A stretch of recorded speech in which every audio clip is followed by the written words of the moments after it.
Boa noite a todos, sejam muito bem-vindos a mais uma reunião de estudo do Centro Espírita Os Humildes de Jesus. Hoje, dia de terça, geralmente a gente estuda primeiro um trecho do Evangelho segundo o Espiritismo e depois a gente passa ao Livro dos Espíritos. Então, eu espero que vocês aproveitem essa oportunidade também para dar uma boa estudada no livro Evangelho segundo o Espiritismo. Hoje eu sorteei aleatoriamente e caiu esse texto aqui que fala sobre os benefícios pagos com a ingratidão. Então, bora lá refletir junto com os espíritos amigos. Que se deve pensar dos que, recebendo a ingratidão em paga de benefício que fizeram, deixam de praticar o bem para não topar com os ingratos? Resposta: nesses há mais egoísmo do que caridade, visto que fazer o bem nas para apenas para receber demonstrações de reconhecimento é não o fazer com desinteresse. E o bem feito desinteressadamente é o único que é agradável aos olhos de Deus. Então tá falando aqui que essas pessoas que ficam se sentindo como se tivessem sido ofendidas quando alguém é ingrato, essa pessoa provavelmente é do tipo que fica esperando algum reconhecimento pela caridade que ela está fazendo. A gente sabe que a gente está num planeta físico de terceira dimensão ainda, onde as pessoas ainda estão aprendendo a se lapidar, a ter a moralidade, a ter o respeito ao próximo e tudo mais. Então, quem realmente faz o bem com desinteresse entende que às vezes as pessoas vão ter uma rudez que vai impedir delas serem gentis e gratas às boas atitudes. E se essa pessoa não entender isso, se essa pessoa ficar magoada pelo fato dela não ter sido bem, diríamos assim, elogiada pelo seu ato, mostra mais que ela é uma pessoa egoísta. Ela estava fazendo a caridade pelo ego de ser aclamada, respeitada, ser receber vários elogios e por aí vai. Porque essa pessoa queria esse benefício em troca. E como ela não recebeu, ela resolveu parar de fazer a caridade para não topar com esses ingratos. E aí os espíritos continuam. Há também um orgulho, porquanto os que assim procedem só se comprazem na humildade com que o beneficiado lhes vem pôr aos pés o testemunho de seu reconhecimento. Então tá falando que essas pessoas são orgulhosas, elas ficam só esperando que quem ela ajudou venha aos seus pés ficar idolatrando elas. Então elas estão apenas buscando ego, retorno. Aquele que procura na terra a recompensa ao bem praticado não receberá no céu. Deus, entretanto, terá um apreço àquele que não a busca no mundo. Então está falando que Deus vai olhar de verdade para aqueles que fazem o benefício, fazem o auxílio, fazem a humildade, a caridade pela boa vontade, sem esperar uma resposta, sem esperar uma retribuição. Alguém que tem verdade em seu coração, que tem o verdadeiro desejo de ser caridoso. Deveis sempre ajudar os fracos, embora saibais de antemão que os a quem fizerdes o bem não vô-lo agradecerão. Ficais certos de que se aquele a quem prestais um serviço o esquece, Deus o levará mais em conta do que se com a sua gratidão o beneficiado vô-lo fosse pago.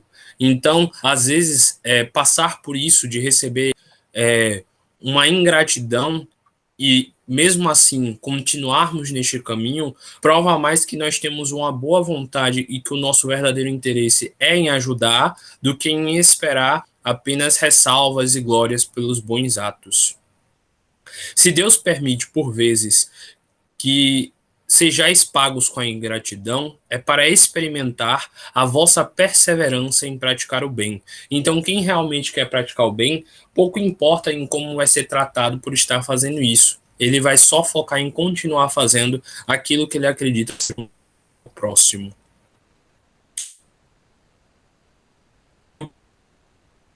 Esquecido.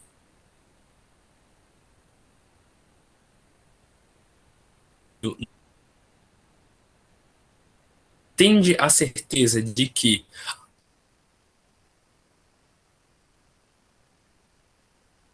ao contrário, é uma semente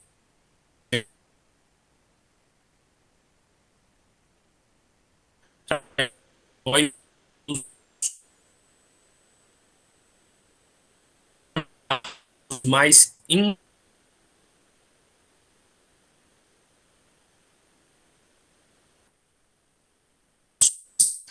falando aí que a gente não deve ficar focando quando a gente faz uma coisa positiva. Que a gente está fazendo essa coisa positiva por causa disso. O próprio universo saberá se você está fazendo isso de boa vontade e irá lhe devolver com boas ações também, se isso for meritório seu e se Deus assim decidir. Podem ser olvidados neste mundo, esquecidos neste mundo, mas quando se desembaraçar do seu envoltório carnal, o Espírito que os recebeu se lembrará deles e essas lembranças será e essa lembrança castigo. Deplorará a sua ingratidão, desejará reparar a falta, pagar a dívida noutra existência, não raro buscando uma vida de dedicação ao seu benfeitor. Então tá falando aqui que muitas das vezes essas pessoas que deixam de fazer o bem porque foram recebidas com ingratidão acabam depois se sentindo em dívida, acabam depois percebendo quão bestas elas foram por orgulho de parar de fazer o bem ao outro. Quantas vezes a gente já não percebeu isso em reuniões mediúnicas onde o espírito incorporava e dizia que se ele tivesse encarnado ele teria feito totalmente diferente, que era para nós aproveitarmos essa nossa oportunidade de estarmos aqui encarnados, porque assim a gente ainda tem tempo de fazer as coisas corretas, de mudar a nossa mente, de mudar a nossa alma e através de boas atitudes termos resultados diferentes. Então eles sempre nos animavam dizendo: vocês estão tendo uma oportunidade incrível e vocês deveriam estar muito felizes por serem espíritas. Aqui vocês têm a oportunidade de conversar conosco, de aprender conosco e entender melhor os erros que vocês podem evitar de fazer, que nós infelizmente já fizemos. E aí continua: ah, meu Deus, se conhecesses todos os laços que prendem vossa vida atual às vossas existências anteriores, se pudesseis apanhar num golpe de vista a imensidade de relações que ligam uns aos outros, os seres, para o efeito de um progresso mútuo, admiraríeis muito mais sabedoria e a bondade do Criador, que vos concede reviver para chegardes a Ele. Guia Protetor, Sens, 1862. Então tá falando que se a gente pudesse entender de verdade toda essa compensação e não ter medo de crer nela com profundidade, nós saberíamos que tudo isso aqui faz parte do nosso processo de evolução e seríamos muito mais gratos, humildes, resignados e caridosos para com o próximo. Mãe Ivonei, quer falar alguma coisa para a gente continuar? Não, querido, pode continuar. Tô só acompanhando hoje. Obrigado. Pronto. Então passemos agora ao livro dos Espíritos, de onde a gente parou na semana passada, na quarta-feira, já que sexta-feira a gente não conseguiu dar continuidade ao nosso trabalho de estudo devido ao problema que teve com a internet. Hoje eu vou voltar da pergunta onde a gente tinha iniciado na semana passada, na sexta-feira, e a gente hoje vai conseguir, com fé em Deus, ouvir, entender e aprender com essas perguntas. Pergunta número 708. Não há situações nas quais os meios de subsistência de maneira alguma dependam da vontade do homem, sendo-lhe a privação de que mais imperiosamente necessita uma consequência da força mesma das coisas. Então está falando aqui, não existem situações onde não tem como esse homem de jeito algum encontrar um jeito de saciar sua fome, suas necessidades de existência. Será que não tem como mesmo não ser culpa dele? Aí vem a resposta. É isso uma prova muitas vezes cruel que lhe compete sofrer, a qual sabia ele de antemão que viria estar exposto. Então, quando uma pessoa vem para passar uma provação de muita fome, de muita miséria, de muito sofrimento, ela mesma às vezes pede isso para poder pagar débitos kármicos que ela tem. pode parecer meio estranho para a gente ter que alguém pedindo para passar esse sofrimento, mas na visão espiritual, a encarnação aqui no planeta físico é tão breve, é tão simples, que para eles nem parece o sofrimento que para nós aqui que estamos encarnados é. Mas com toda certeza isso daí é parte dos próprios pagamentos kármicos que essa pessoa pediu para passar. E aí continua. Seu mérito então consiste em submeter-se à vontade de Deus, desde que a sua inteligência nenhum meio faculta de sair da dificuldade.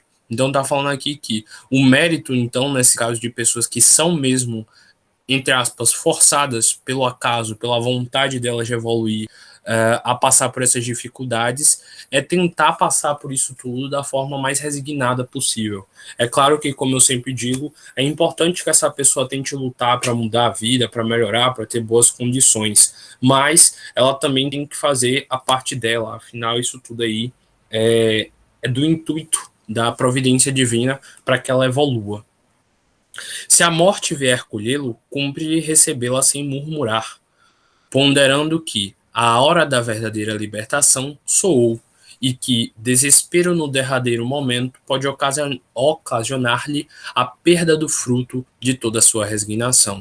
Então está falando aqui que essa pessoa tem que tentar vivenciar toda essa aprovação da forma mais resignada possível, entendendo que aquilo ali faz parte da vontade dos espíritos mais evoluídos para que essa pessoa possa evoluir, aprender e se desenvolver. É porque para a gente que está olhando daqui isso pode parecer muito bruto, mas dependendo do que esse espírito fez no passado encarnacionista dele, às vezes o sofrimento que ele está passando é até pouco para o que ele já gerou em outros irmãos. Então, às vezes, eles pedem esse tipo de encarnação com muito sofrimento e ainda pedem felizes por saberem que assim vão conseguir pagar boa parte do débito que eles têm para com a vida espiritual. Daí vem a pergunta número 709. Terão cometido crimes os que, em certas situações críticas, se viram na contingência de sacrificar seus semelhantes para matar a fome? Se houve crime, não teve este a atenuá-lo a necessidade de viver, que resulta do instinto de conservação? Daí vai e responde. Já respondi, quando disse que há mais merecimento em sofrer as provações de vida com coragem e abnegação. Em tal caso, há homicídio, e o crime de lesar a natureza é falta que é duplamente punida. Então está falando aí que muitas das vezes as provações que a gente passa são sim para que a gente evolua, para que a gente aprenda, para que a gente reflita sobre a vida. E que vale mais a gente continuar sofrendo, diríamos assim, por essas privações, do que fazer o mal ao próximo. Se a gente realmente acredita que Deus está em tudo, que Ele está olhando tudo e que Ele está intervindo em tudo, a gente sabe que aquilo ali faz parte da vontade dele. Então a gente tem que tentar se manter correto, independente do que aconteça. É mais fácil tentar procurar uma fruta, procurar alguma outra coisa, do que preferir sacrificar a vida de uma pessoa para poder comer a carne dela. E aí vem a pergunta número 710. Nos mundos de mais apurada organização, têm os seres vivos necessidade de alimentar-se? Resposta: tem, mas seu alimento está em relação à sua natureza, então, de acordo com o grau do nível de evolução que esse planeta lá tem. Tais alimentos não seriam bastante substanciosos para os vossos estômagos grosseiros. Então, se a gente comesse esses alimentos, talvez a gente não iria se sentir saciado nem nutrido, assim como os deles poderiam digerir os vossos alimentos, assim como eles também não iriam conseguir digerir um alimento aqui dessa terceira dimensão.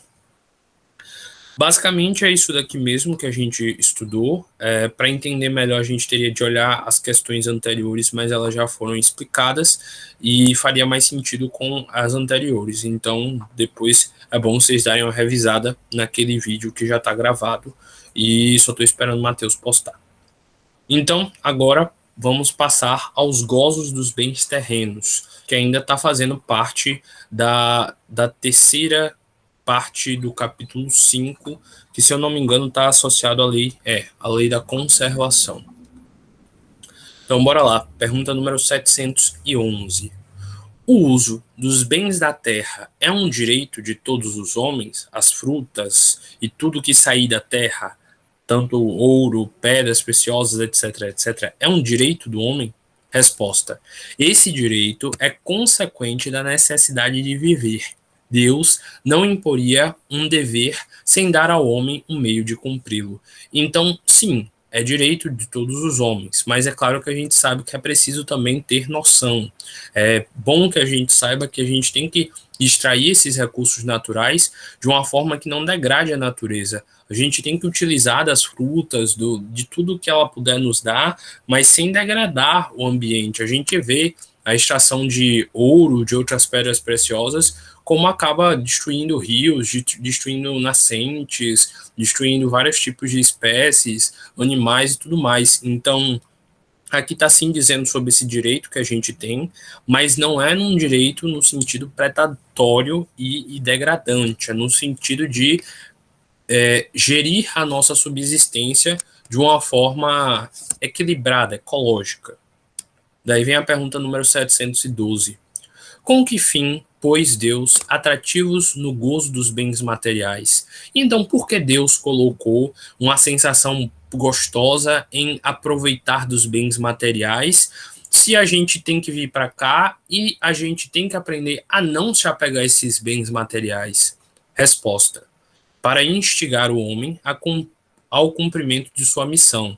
Então, bora pensar assim: se não tivesse o desejo que a gente tem em uma casa bonita, um carro bonito, sei lá, bons alimentos, será que a gente ia sair para querer trabalhar? Será que a gente ia sair para querer ter esforço para conseguir essas coisas? Então, o prazer faz parte do instrumento que Deus colocou para instigar, para gerar o desejo no homem de cumprir a sua missão. E aí continua, e para experimentá-lo por meio da tentação. Então o problema não está em comer um pedaço de carne, não está em comer uma pizza, não está em comer um sorvete. O problema está quando a gente quer comer litros e litros, quilos e quilos disso, a ponto de nos fazer mal. Então, esse desejo, esse prazer que a gente sente é normal para instigar o nosso desejo. O problema é o excesso. Então, Deus não estava errado em colocar um certo prazer, colocar um atrativo no gozo dos bens materiais. Nós que nos apegamos em demasia a esses bens, a ponto de ficar sofrendo se a gente não tem uma casa melhor, um carro melhor, uma roupa melhor. O problema não está no bem material, está assim como nós gozamos dele, como nós utilizamos dele, muitas das vezes de forma nociva, querendo viver apenas por estes bens materiais, esquecendo que isso daqui é apenas um mundo transitório para que a gente continue evoluindo. Daí vem a letra A. Qual o objetivo dessa tentação? Então, bora lá. O objetivo dessa tentação é desenvolver-lhe a razão. A gente tem que aprender a ser lúcido e entender, poxa, eu sei que eu vou ficar passando mal se eu comer demais, se eu comer 3, 4 pratos. Então, para que eu vou fazer isso se eu consigo sentir um bom prazer comendo apenas um prato de alimento? E que deve preservá-lo de excessos. Então a gente sente no corpo fisicamente como esse excesso nos faz mal. A gente fica com falta de ar, às vezes a gente fica com vontade de vomitar, com um mal-estar, mas a gente ainda assim fica insistindo nesse erro. Então o problema não são os prazeres, mas sim o excesso deles. Aí vem a nota de Kardec. Se o homem só fosse instigado a usar dos bens terrenos pela utilidade que tem, sua indiferença houvera talvez comprometido a harmonia do universo. Então, se a gente não tivesse essa ganância, esse desejo pelas coisas materiais, talvez a gente nunca se movimentasse para querer construir coisas, movimentar coisas e por aí vai. Por exemplo, a gente vê os prédios mais altos no mundo. Aquilo ali é movimentado por algum tipo de ego, por algum tipo de necessidade de poder. Será que as pessoas irão querer estudar, descobrir, entender como é feito um prédio daquela altura, se elas não tivessem algum tipo de interesse físico ou biológico ou de poder para que aquelas coisas fossem construídas? Então, tudo depende muito desse contexto, dessa visão que a pessoa vai ter sobre o apego. Deus imprimiu a este uso atrativo do prazer, porque assim é o homem impelido ao cumprimento dos desígnios providenciais. Então, se nós utilizarmos da forma correta esses prazeres, a gente vai conseguir ir aos poucos transformando, aprendendo e se correlacionando com este mundo de uma forma sadia e seguindo os desígnios da providência, que é que a gente evolua. Às vezes a gente não percebe, mas sei lá, para criar um celular que as pessoas desejem mais, vão lá e criam uma tecnologia nova e assim a gente vai avançando sem perceber para as coisas úteis, às vezes por querer ganhar mais dinheiro com coisas que talvez sejam inúteis. E aí continua. Além disso, porém, dando aquele uso, esse atrativo, quis Deus também experimentar o homem por meio da tentação que o arrasta para o abuso de que deve a razão defendê-lo. Então também a parte do nosso processo de aprendizado e de maturidade se defender com a razão da necessidade negativa que esse ego, que esse desejo muitas vezes nos gera. Então, a gente que faz o mal, a mal utilização de algo, e isso termina nos fazendo mal. Então, geralmente o excesso do gozo, que é o que faz com que a gente acabe não aproveitando da forma correta os bens do plano físico. Pergunta número 713. Traçou a natureza limites aos gozos para que a gente aprendesse e percebesse que aquilo já estava nos fazendo mal? Resposta: traçou para vos indicar o limite do necessário, mas, pelos vossos excessos, chegais à saciedade e vos punis a vós mesmos. Então a gente vai lá, come, fica com a sensação de saciedade, poxa, já foi legal, já foi suficiente, mas não. A gente quer comer mais até ficar passando mal, até quase não conseguir colocar mais nada para dentro.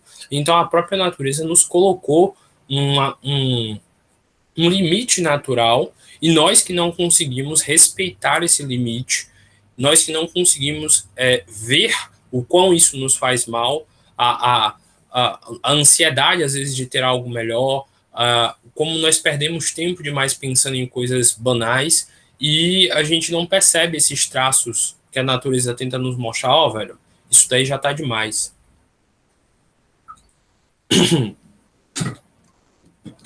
Pergunta número 714.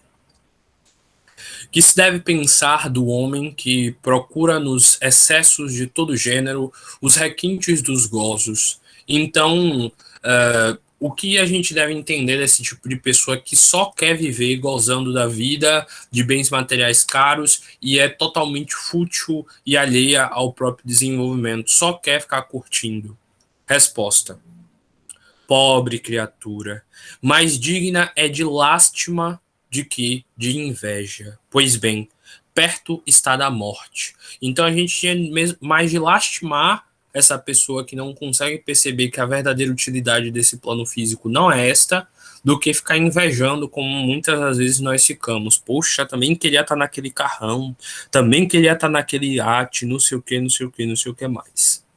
Aí vem a letra A. Perto da morte física ou da morte moral? Porque falou aqui, está perto da morte. Aí vem a resposta, de ambas.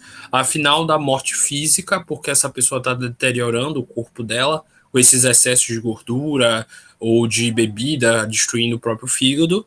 E da morte moral, porque em algum momento ela vai parar para pensar e perceber, poxa, o que eu fiz na minha vida? Eu destruí toda ela em curtição e agora às vezes eu tô velho, não tenho mais força para nada, não consigo fazer mais nada, não consigo nem curtir, nem sentir o prazer que eu tanto queria ter a todo instante. Aí vem a nota de Kardec. O homem que procura nos excessos de todo gênero o requinte do gozo, coloca-se abaixo do bruto, pois que este sabe deter-se quando satisfeita é a sua necessidade. Abdica da razão que Deus lhe deu por guia, e quanto maiores forem seus excessos, tanto maior preponderância confere ele à sua natureza animal. Sobre a sua natureza espiritual, As doenças, as enfermidades e ainda a morte que lhe resultam do abuso são, ao mesmo tempo, o castigo, a transgressão da lei de Deus.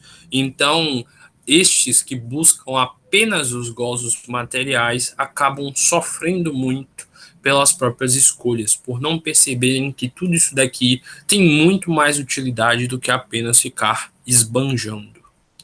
E aí, com base nisso, os espíritos, quer dizer, Kardec resolveu conceituar, junto com os espíritos, então, o que é o necessário e o que é o supérfluo? Bora lá tentar entender. Pergunta número 15.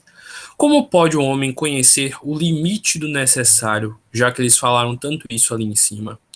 Aquele que é ponderado o conhece por intuição. Então, aquela pessoa que é justa, que tem uma certa lógica, que é ponderada, ela já percebe qual é o limite por intuição. Ela olha assim e diz: ó, aqui é o limite, é melhor parar. Muitos só chegam a conhecê-lo por experiência e a sua própria custa. Então, esse conhecimento do limite é meio que empirista. Você vai lá e percebe, ó, minha barriga está começando a ficar cheia. Eu acho melhor parar. Ah, então deixa eu comer aqui mais um pedaço. Realmente pesou aqui. Aí você percebe, ó, cheguei ao limite do necessário. Na verdade, eu passei ele. Todo mundo que minimamente observa o próprio corpo e os próprios desejos consegue notar isso. A pessoa consegue notar, poxa, eu estou desejando demais isso daqui e eu não tenho dinheiro para isso daqui, eu não tenho necessidade disso aqui. Isso aqui está me fazendo mal. Eu não consigo ficar bem porque eu só consigo pensar em como eu queria ter outra vida, como eu queria ter outra realidade. Então você também já passou do limite do necessário, do desejado, do ambicionado, do querer. Aí vem a pergunta número 716. Mediante a organização que nos deu, não traçou a natureza o limite das nossas necessidades? Então está falando aqui, se a natureza já nos organizou o corpo, a vida, etc., ela não traçou bem claro esse limite? Resposta, sem dúvida. Mas o homem é insaciável. O desejo humano, o ego humano é insaciável. Vai ver, o tiozinho do campo só precisava de, sei lá, 3 bois. Mas um dia ele resolveu ter mais, e ter mais, e ter mais. E quando viu, ele tinha quase todos os bois da região, e enquanto outros irmãos dele não tinham nada e passavam fome. E aí? Será que esse homem não foi insaciável? Lá para cima, em uma das respostas, os espíritos falaram que às vezes os homens não têm o que é necessário para ter o seu lugar ao sol, porque outra pessoa vai lá e quer pegar o sol inteiro para ela. Eles fizeram essa analogia no sentido de dizer que não, às vezes falta alimento para um indivíduo porque outro foi lá e quis monopolizar o direito sobre todos os alimentos. E segundo o que os espíritos disseram lá, um planeta Terra ele foi feito para que comportasse todos os indivíduos, tendo alimento para todos eles, sem que assim não faltasse nada para nenhum, que o egoísmo e a ganância humana que nos afasta dessa possibilidade de viver em equilíbrio entre todos. E aí a gente vê mais uma vez, o homem é insaciável. Por meio da organização que lhe deu, a natureza lhe traçou o limite das necessidades, porém, os vícios lhe alteram a constituição e lhe criarão necessidades que não são reais. Então, nós, na maioria do tempo, estamos vivendo em busca de saciar necessidades que não são reais, que não são verdadeiras. Você não precisa disso, mas você fica sofrendo mentalmente porque você não tem isso. Então, é algo ilógico. A maior parte do tempo nós estamos sofrendo por desejar algo que nós não precisamos. E, na maioria das vezes, quando a gente consegue essa coisa que a gente não precisa, passa 1, 2 dias, essa coisa perde o sabor, perde o desejo que nos gerava, e a gente vai e percebe, poxa, isso aqui já não está mais me saciando, preciso de algo novo, preciso correr atrás de mais um vício. Então, a gente vê como a nossa sociedade é doente. Ela não consegue estar bem satisfeita, feliz com o que tem. Ela quer sempre mais, sempre mais. E o mais Isso não é acontece com a para droga ela. também. Também o vício surge disso. A pessoa sempre quer mais e ela não precisa daquilo. Ela não percebe que ela não precisa daquilo, mas ela não consegue viver sem o desejo que aquilo gera a ela. Então, são os vícios. A droga também é um vício, assim como todos os outros desejos humanos, quando passam desse limite da necessidade, se tornam um vício. Pergunta número 717. Que se há de pensar dos que assambarcam os bens da terra para se proporcionarem o supérfluo, com prejuízo daqueles a quem falta o necessário? Então, o que a gente tem que pensar dessas pessoas que pegam tudo para elas até o supérfluo, e por pegarem tudo para elas até o supérfluo, fazem com que os filhos da terra não possam ter condições de ter o necessário? Resposta: olvidam a lei de Deus. Olvidar é esquecer. Esquecem a lei de Deus e terão que responder pelas privações que houverem causado a outros. Então, eles esqueceram a lei de Deus, que é a lei da conservação. Eles terão de responder por isso e vão pagar por isso. Não, o problema não é ter o supérfluo, o problema não é ter a riqueza. O problema é como você utiliza dessa riqueza e como você utiliza desse supérfluo. Se você só acumula ele para dizer que tem, ou se você utiliza isso para poder ajudar os outros. Como, por exemplo, outro dia foi citado aqui que Chico Xavier contou para ser um empresário na cidade e transformar essa cidade de forma benéfica, dando empregos, melhorando ela e tudo mais. Então, o problema não era ele ser empresário, ele ter riquezas, ele ter condições. O problema era o uso que ele poderia ter dado ou não a este supérfluo. Daí vem a nota de Kardec. Nada tem de absoluto o limite entre o necessário e o supérfluo. Então não existe, não tem como demarcar. A civilização criou necessidades que o selvagem desconhece. E os espíritos que ditaram os preceitos acima não pretendem que o homem civilizado deva viver como selvagem. Então nós temos desejos que não são de acordo com as necessidades biológicas humanas. Muitas das vezes são desejos fantasiosos. Tudo é relativo, cabendo à razão regrar as coisas. Então, nós temos de trabalhar a nossa razão para que ela saiba, em qualquer situação, pesar o certo e o errado, o supérfluo e o necessário. A civilização desenvolve o senso moral e, ao mesmo tempo, o sentimento de caridade, que leva aos homens a se prestarem mútuo apoio. Então, como os espíritos também disseram lá em cima, se nós estivéssemos de acordo vivendo a vontade de Deus, a vontade de Jesus, nós iríamos ser caridosos. E estes que têm o supérfluo seriam caridosos de verdade e iriam auxiliar aqueles que passam fome, que passam necessidade. Não estou dizendo que esse rico tem que sair doando tudo e ficar pobre. Eu estou dizendo que ele pode utilizar das riquezas dele de uma forma providencial para que também se tenha como estes que passam fome serem saciados. Então, é tudo uma questão de utilizar da forma correta e distribuir da forma correta essa riqueza, esse supérfluo, de uma forma que seja algo nutritivo a todos. Os que vivem à custa das privações dos outros exploram em seu proveito os benefícios da civilização. Então, os que ficam nisso de querer privar os outros estão explorando, na verdade, a mais esses benefícios que a gente tem aqui no planeta Terra. Desta tem apenas o verniz, como muitos há, que a religião só tem de máscara. Então tá falando que essas pessoas, elas muitas das vezes só vivem numa aparência tão falsa que é, na verdade, uma máscara do próprio ego. E aí a gente vai para a parte das privações voluntárias e das mortificações. Será que tem algum mérito em se privar voluntariamente de algo? Das mortificações, será que também tem algum mérito isso? Bora lá descobrir. Pergunta número 718. A lei de conservação obriga o homem a prover as necessidades do corpo? Resposta: sim, porque sem força e sem saúde, impossível é o trabalho. Então, a lei de conservação, sim, obriga ao homem se alimentar, se cuidar e tentar manter o seu corpo físico o mais bem equipado possível. Pergunta número 719. Merece censura o homem por procurar o bem-estar?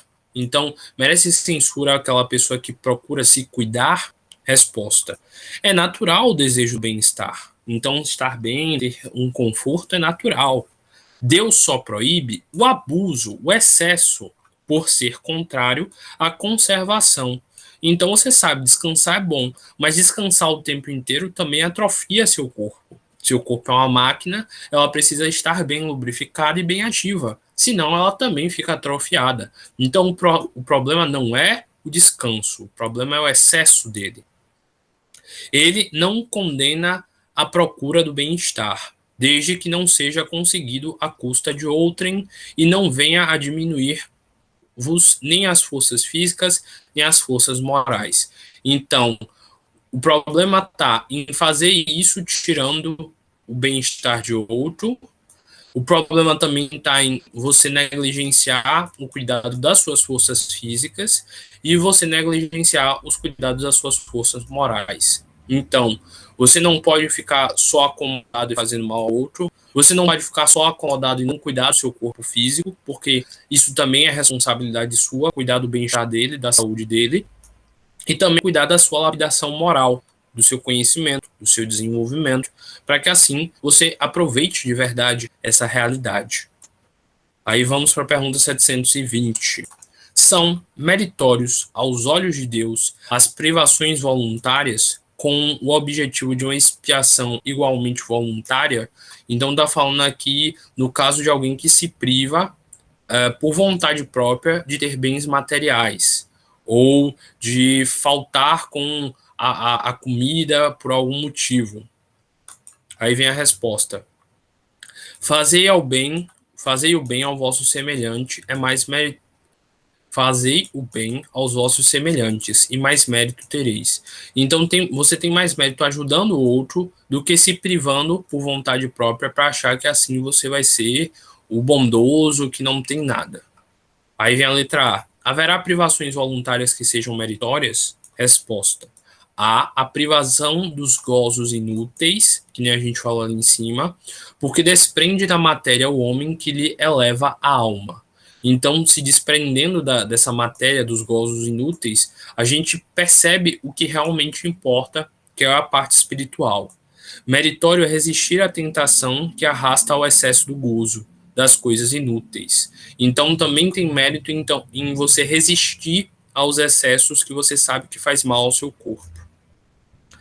É o homem tirar do que lhe é necessário para dar aos que carecem do bastante. Então, também, quando você tira do que lhe é necessário para ajudar alguém que também está num estado difícil, você também está sendo meritório. Se a privação não passar de simulacro, será uma irrisão. Então, se essa privação não for apenas uma simulação, isso não terá utilidade ou valor algum. Então, a pessoa que está fingindo que está se privando para ajudar o outro, ela também não terá mérito com isso.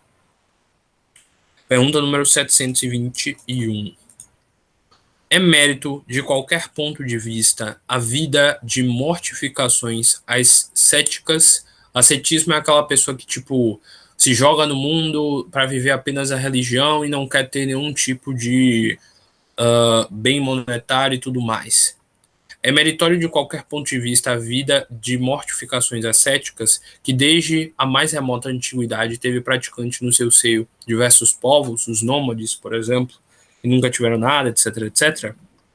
Resposta. Procurai saber a quem ela aproveita e tereis a resposta. Se somente serve para quem a pratica e o impede de fazer o bem, é egoísmo. seja qual for o pretexto com que entendam de colori-la. Então, se for apenas para o seu próprio proveito, é egoísmo. Não importa o quanto tente pintar que é algo bonito. Privar-se a si mesmo e trabalhar para os outros, tal a verdadeira mortificação, segundo a caridade cristã. Então, a verdadeira importância é que você esteja fazendo as suas coisas, as suas atitudes pelo outro. Essas pessoas abdicaram aqui das riquezas e tudo mais, não pelos outros, mas sim por elas mesmas, por um certo egoísmo, como está sendo dito aqui, de achar que isso aqui seria melhor para a evolução dela. E aí está dizendo que a verdadeira privação, a verdadeira mortificação é quando você faz isso por caridade, por realmente ajudar o próximo. E aí a gente vai para a pergunta 722. Será racional a abstenção de certos alimentos prescritas a diversos povos? Por exemplo, o judeu que não come carne de porco, ou, se eu não me engano, os hindus que não comem carne de vaca, de boi, algo do tipo? Então, será que tem alguma racionalidade? Será que tem algum benefício essa abstenção? Resposta: permitido é ao homem alimentar-se de tudo o que não lhe prejudica a saúde. Então, o problema sempre vai estar no excesso e no fato disso ser prejudicial ou não à saúde. Alguns legisladores, porém, com um fim útil, entenderam que interdizer o uso de certos alimentos para maioria autoridade imprime as suas leis. Apresentarão-nas como emanadas de Deus. Então está dizendo que algumas religiões dizem que isso é a vontade de Deus, mas que não é a vontade dele mesmo. E segundo a vontade de Deus é que se isso for um alimento que nutra o nosso corpo, a gente pode sim se alimentar. Mas lembrando, é claro, que em outros livros kardecistas, espíritas e por aí vai, sempre é aconselhado que a gente aos poucos vá diminuindo o hábito de comer carne, porque comer carne densifica muito o nosso perispírito. Afinal, a gente está comendo um ser que era vivo, em carne, em espírito e tudo mais. E é bom que a gente aos poucos vá diminuindo, se a gente considerar que é válido, essa quantidade de alimentar com carnes. E em dias de trabalho medianímico, onde você vai ter que usar mais ostensiva a sua mediunidade, é bom que você prefira frutas, legumes e coisas mais naturais assim. Mas, segundo também os espíritos, é dito que até um certo ponto da humanidade vai ser, entre aspas, aceitável o hábito de se alimentar com carne, mas que mais para frente a gente aos poucos vai entender que isso não é tão necessário assim quanto a nossa cultura diz. Segundo isso, em alguns livros de Ramatiz e de outros associados à parte de curas energéticas, de meditação, de limpeza dos chakras e por aí vai. Pergunta número 723. Também nesses livros eles falam que se for para você continuar comendo algum tipo de carne, que você prefira a de peixe ou de galinha, porque elas são as menos densas, diríamos assim. E entre as mais densas estariam a carne de porco, a de boi e tudo mais, devido à forma que muitas das vezes é violenta, a forma que eles são mortos e também os processos de cuidados, enfim. É melhor ler, por exemplo, Fisiologia da Alma, que ele deixa bem claro isso. Fisiologia da Alma de Ramatiz. Pergunta número 723. A alimentação animal é, com relação ao homem, contrária à lei da natureza? Resposta: dada a vossa constituição física, a carne alimenta a carne. Do contrário, o homem se debilita. A lei da conservação lhe prescreve como um dever que mantenha suas forças e sua saúde para cumprir a lei do trabalho. Ele, pois, tem que alimentar-se conforme o que reclame a sua organização. Então, está falando que sim, de certa forma é importante que a gente utilize da proteína animal para restituir o nosso corpo físico, mas hoje em dia, aos poucos, alguns espiritualistas vão explicando que a gente também tem como tirar boa parte dos nutrientes que a gente tira da carne com outros alimentos. Então, sempre bom a gente ter equilíbrio. O problema aqui não é o fato de se alimentar com carnes. O problema é que geralmente a gente vai para o excesso e só quer comer elas ou comer elas de uma forma em demasia que acaba afetando sim os nossos campos áuricos. Pergunta número 724. Será meritório abster-se o homem da alimentação animal ou de outra qualquer por expiação? Resposta: sim, se praticar essa privação em benefício dos outros. Então, você se privar para poder dar um prato de comida para o seu filho ou algo do tipo, sim, tem um benefício. Aos olhos de Deus, porém, só há mortificações havendo privação séria e útil. No caso, as que as pessoas acham que estão fazendo isso para evoluir ou algo do tipo. Por isso é que qualificamos de hipócritas os que apenas aparentemente se privam de algumas coisas, como foi dito aqui na pergunta 720. Aí vamos para a pergunta 725. Que se deve pensar das mutilações operadas no corpo do homem ou dos animais? É que algumas religiões mais antigas eles tinham o costume de fazer autoflagelo. No caso, você errou, você se dá chicotada. Você errou, você usa uma cinta que tem com pregos para você se mutilar e assim você meio que se redimir desses erros. Isso era muito comum na época medieval. Às vezes os monges utilizavam esse tipo de flagelo. Eu esqueci o nome corretinho que tem, mas é tipo isso. É uma imposição de sofrimento para, assim, entre aspas, pagar pelos pecados que cometeram. E aí vem a resposta. A que propósito semelhante questão?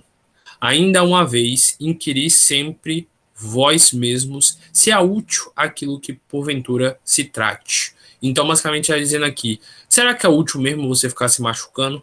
O fato de você se machucar, se cortar, se mutilar, vai mudar o ato errado que você fez? Não é muito melhor você orar, pedir perdão a Deus e mudar as suas atitudes?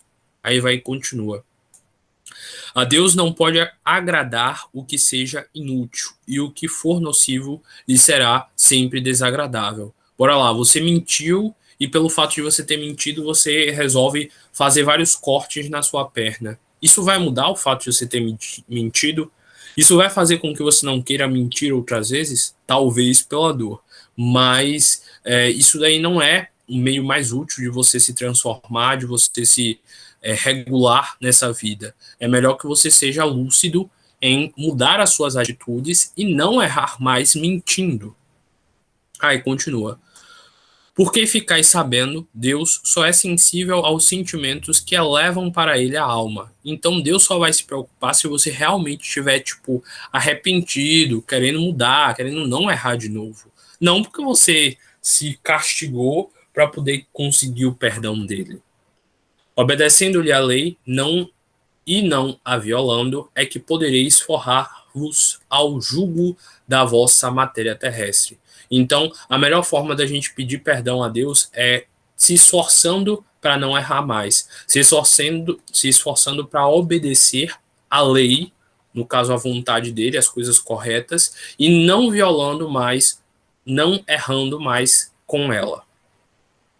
E aí, a pergunta número 726.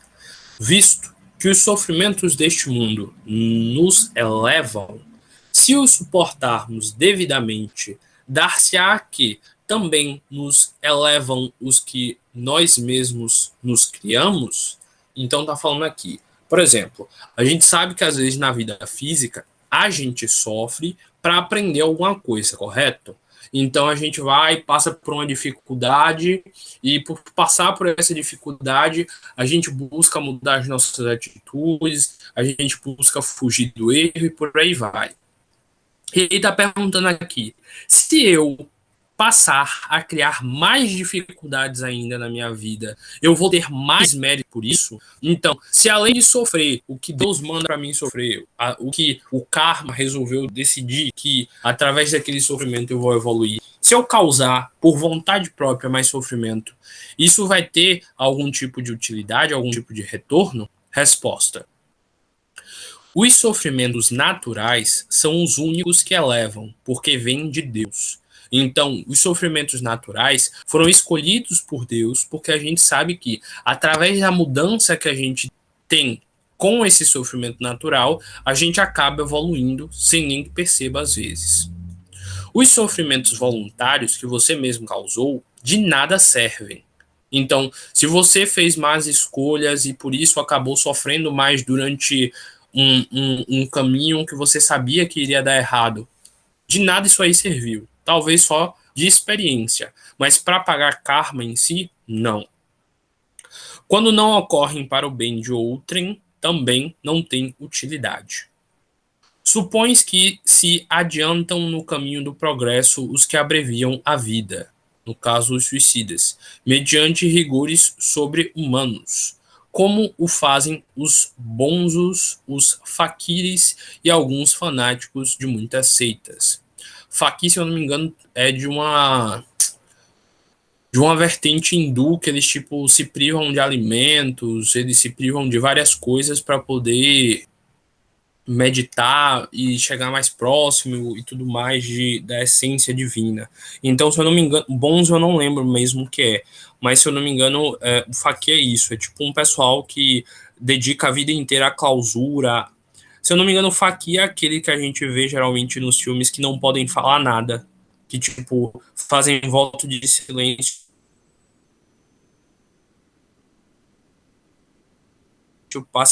passam o resto da vida em silêncio. Ou então, eu sei que mais descer o braço. Tipo isso, é um tormento voluntário. E se eu não me engano, já fizeram várias matérias sobre esse cara, que ele tá há mais de 15 anos com o braço levantado para cima e nunca desceu o braço. A ponto de que o braço dele já atrofiou e simplesmente ele não consegue mais mexer o braço, ele só fica levantado para cima. Então tá meio que falando aí. Esse tormento voluntário, será que tem utilidade? Segundo a visão kardecista, está questionando. Será que ele aprendeu mesmo algo por levantar o braço e nunca mais descer? Será que ele está aprendendo mesmo algo por só ficar com esse voto de silêncio e nunca mais poder falar nada? Será que isso não é um fanatismo de algumas seitas? Aí continua. Por que de preferência não trabalham pelo bem do seu semelhante? Aí tá questionando, não seria muito mais útil, em vez de ficar com o braço levantado para sempre, essa pessoa ter se dedicado a ajudar o próximo? Será que não seria mais importante, em vez dela ficar lá no voto de silêncio? Deixa eu terminar. Em vez de ficar lá no voto de silêncio, será que não seria muito mais importante ela ajudar o próximo, ela falar com o próximo, a dar conselhos a eles? Então, segundo a visão kardecista, está focando bastante nisso, de seria muito mais útil se doar ao próximo do que ficar nisso de querer tirar da própria vida alguns prazeres, sem ter isso uma utilidade. Como nem disse lá em cima, isso seria mais um egoísmo. E só para encerrar, consolem o que chora. Trabalhem pelo que está enfermo. Sofram privações para alívio dos infelizes. E então suas vidas serão muito mais úteis. E, portanto, muito mais agradáveis a Deus. Sofrer alguém voluntariamente apenas por seu próprio bem é egoísmo. Sofrer pelos outros é caridade. Tais os preceitos de Cristo. Então, assim, a gente encerra por hoje, já que já vai dar o horário, o estudo dessas perguntas aqui. E amanhã, no próximo estudo da gente, a gente vai dar continuidade da pergunta número 727. Agradeço a todos que acompanharam até agora. Até a próxima. Chico.